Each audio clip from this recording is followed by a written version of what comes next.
Before we begin, hit subscribe, because tonight's story isn't just about a disappearance.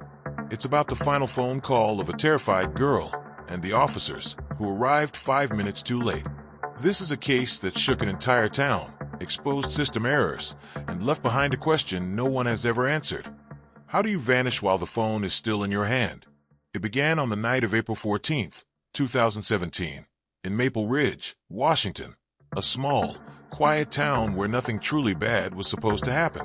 16-year-old Rachel Kane left basketball practice at 8:06 p.m. Her teammates said goodbye. She smiled, slung her red backpack over her shoulder, and started walking the 3 blocks home like she did every night. It was still bright outside, the sky fading into orange, the street calm.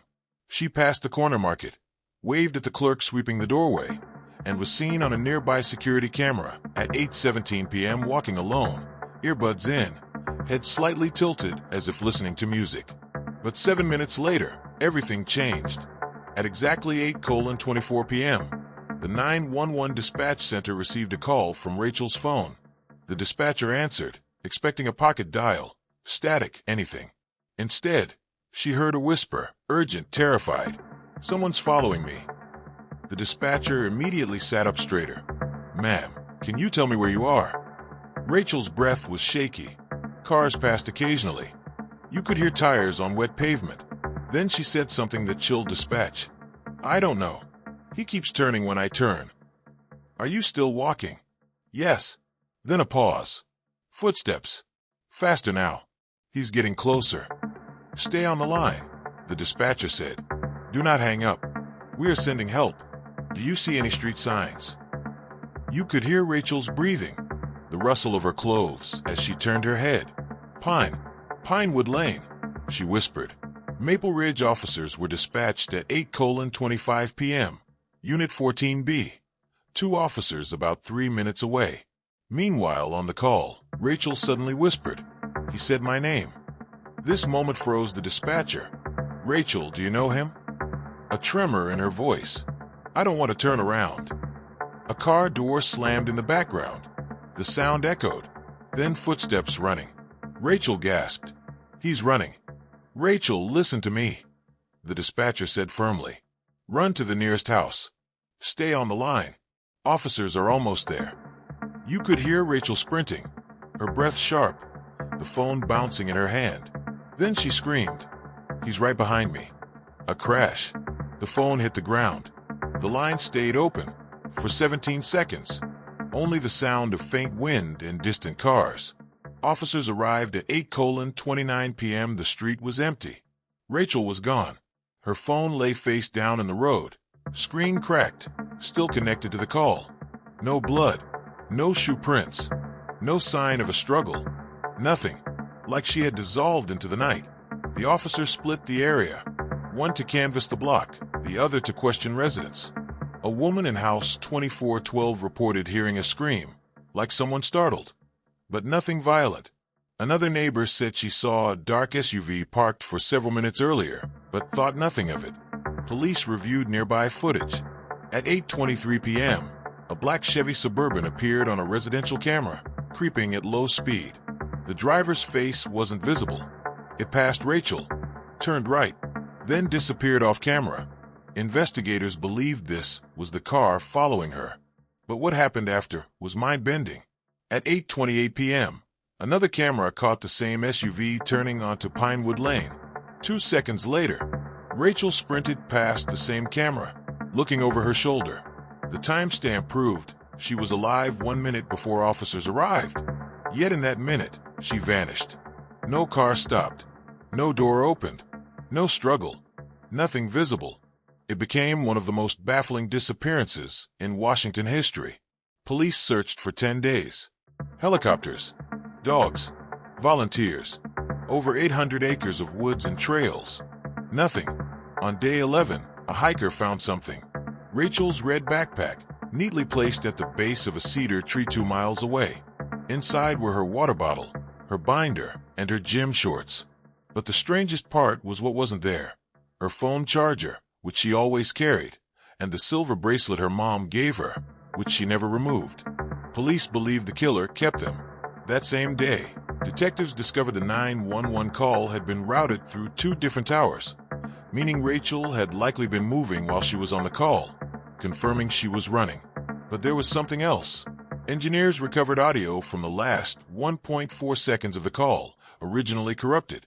Enhanced, you could hear faintly a man whispering just one word: quiet. The case changed instantly.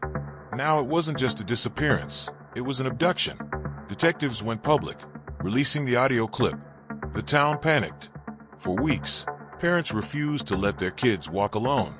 Schools held assemblies. Officers patrolled neighborhood streets. But no suspects emerged until June 2018, 14 months later. A retired trucker in Idaho was cleaning out a storage unit he had just purchased at auction. Inside was a box of old electronics. Among cassette tapes and flip phones, he found a silver charm bracelet engraved with the initials RK. He turned it in to local police. It matched Rachel's missing bracelet exactly. The storage unit had been rented for years by a man named Michael Hensley, who had died 3 months earlier. Hensley had lived in Washington in 2017. He owned a black Chevy Suburban. His driving record showed a ticket issued 4 blocks from Rachel's route the same night she vanished. Investigators believed they had their man, but without a body, they couldn't close the case. Then came the break they didn't expect.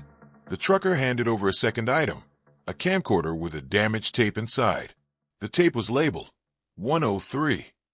Detectives assumed it was a recording index. It wasn't. When forensics restored the video, the first frame showed a dimly lit basement room. The air was dusty. A mattress lay on the floor. A girl's shoe sat in the corner. And on the wall, carved into the concrete, were scratch marks, 6 lines. Then a 7th unfinished line. And in the background, faint but audible, a voice whispering, "Please help me." Audio enhancement suggested it was female, age 15 to 18. The FBI compared the voice to Rachel's 911 call. It was a match. The basement belonged to a property Hensley once rented in 2014. Detectives searched the entire foundation. In the far corner, they found a patch of dirt softer than the rest. At 11:42 p.m. on July 3, 2018, they uncovered human remains. Dental records confirmed it. Rachel Kane. The community held a vigil that night. Hundreds of candles lined the street where she took her last steps. Her mother gave a short statement. She called for help, and she kept calling, even after we couldn't hear her anymore. Investigators reconstructed the final seconds of her life. They believe Hensley had been stalking local teens for months. He followed Rachel that night, parked ahead, grabbed her as she ran past, pulled her into the SUV, and drove off before police arrived. The entire abduction took less than 20 seconds. Quick, silent, precise. He then kept her alive for several days, long enough for her to scratch 7 marks on the wall, keeping track of days. That last unfinished line broke the lead investigator. Rachel's case led to statewide changes. Now, all 911 youth calls under possible pursuit or threat are auto-classified as Priority 1, no exceptions. It became known as Rachel's Priority Law. Today, her voicemail is still played in dispatcher training programs nationwide, a reminder of how every second counts and how a life can hinge on 1 minute. The case ended, but the question remains. How did one man remove a girl from a street full of houses in broad daylight fading to dusk and leave behind only silence? Some mysteries feel supernatural, but this one was human, and that's what makes it horrifying, because monsters don't come from shadows. Sometimes they come in the shape of a neighbor with a clean record, a quiet voice, and a car that blends into the night. If this story chilled you to the core, subscribe. Because tomorrow, we're digging into a cold case solved by a clue hidden inside a school locker, one that waited 22 years to be found. And trust me, what investigators discovered inside locker number 57 will haunt you even more.